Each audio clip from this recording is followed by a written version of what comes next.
বাক্য কাকে বলে? যে পদ বা পদ সমষ্টির দ্বারা কোনো বিষয়ে বক্তার মনের ভাব সম্পূর্ণরূপে প্রকাশ পায় সেই পদ বা পদ সমষ্টিকে বাক্য বলে। বাক্য নির্মাণের বৈশিষ্ট্য অনুযায়ী 3 ভাগে ভাগ করা হয়। ক যোগ্যতা, খ আকাঙ্ক্ষা, গ আসত্ব হবে। ক যোগ্যতা। বাক্য পরস্পর সন্নিবিষ্ট পদগুলির মিলিত অর্থ আমাদের জীবনের সাধারণ অভিজ্ঞতা ও যুক্তির দ্বারা সমর্থিত হওয়াকে বলে বাক্যের যোগ্যতা। যেমন মেয়েটি নাক দিয়ে শুনে, এটা যোগ্যতাহীন, এটা কোনো বাক্য হলো না, কারণ এটার সম্পূর্ণতা হবে মেয়েটি কান দিয়ে শুনে, এটি যোগ্যতাপূর্ণ। খ আকাঙ্ক্ষা। বাক্য পরপর পদ সমষ্টি উচ্চারিত হলে শ্রোতার মনে পরবর্তী পদ বিষয়ে যে প্রত্যাশা গড়ে ওঠে তাকে বলে আকাঙ্ক্ষা। যেমন আমি কালকে ড্যাশ, এটা আকাঙ্ক্ষা অসম্পূর্ণ আছে, কারণ এটিতে বলা নেই আমি কালকে কি করব, কিছুই না, এখানে ব্ল্যাঙ্ক আছে। তাহলে আমি কালকে বাজার যাব, এটি হচ্ছে সম্পূর্ণ।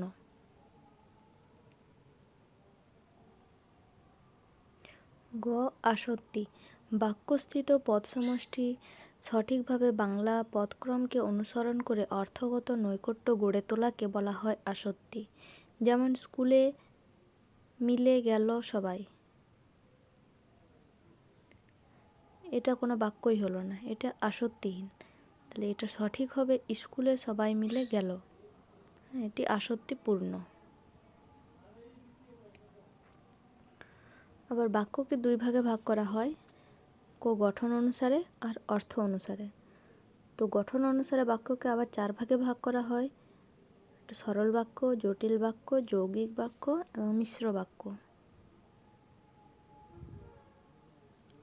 সরল বাক্য। যে বাক্য একটি মাত্র উদ্দেশ্য ও একটি বিধেয় এবং একটি কর্তা ও একটি সমাপিকা ক্রিয়া থাকে তাকে সরল বাক্য বলে। যেমন সে স্কুলে যায়, এখানে সে একটি উদ্দেশ্য।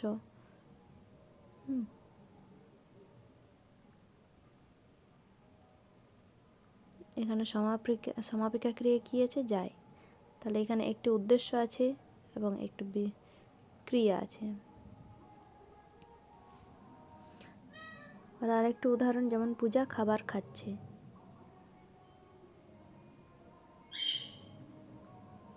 খ জটিল বাক্য। যে বাক্যে একটিমাত্র প্রধান উপবাক্য ও খণ্ডবাক্য এবং এক বা একাধিক অপ্রধান খণ্ডবাক্য থাকে তাকে জটিল বাক্য বলে। যেমন যদি পাগলা কুকুরে কামড়ায় তাহলে জলাতঙ্ক রোগ হয়।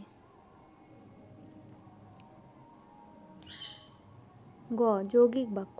2 বা ততোধিক নিরপেক্ষ খণ্ডবাক্য অথবা সরল ও জটিল বাক্য যদি সংযোজক অব্যয় বা বিয়োজক অব্যয় দ্বারা যুক্ত হয়ে একটি সম্পূর্ণ বাক্য গঠন করে তাহলে তাকে বলে যৌগিক বাক্য।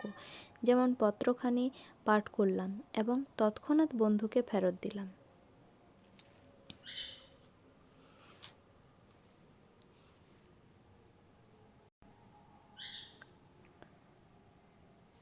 ঘ মিশ্র বাক্য। জটিল বাক্যের সঙ্গে সরল বাক্য কিংবা জটিল বাক্যের সঙ্গে যৌগিক বাক্য অথবা একটি জটিল বাক্যের সঙ্গে অপর একটি জটিল বাক্য যদি সংযোজক বা বিয়োজক অব্যয়ের দ্বারা যুক্ত হয়ে একটি সম্পূর্ণ বাক্য গঠন করে তাহলে তাকে বলা হয় মিশ্র বাক্য। যেমন আমার পেন্সিল বাক্সে একটি রাবার আছে এবং যে বন্ধু আমার সঙ্গে আছে তাকে আমি রাবারটি দেব।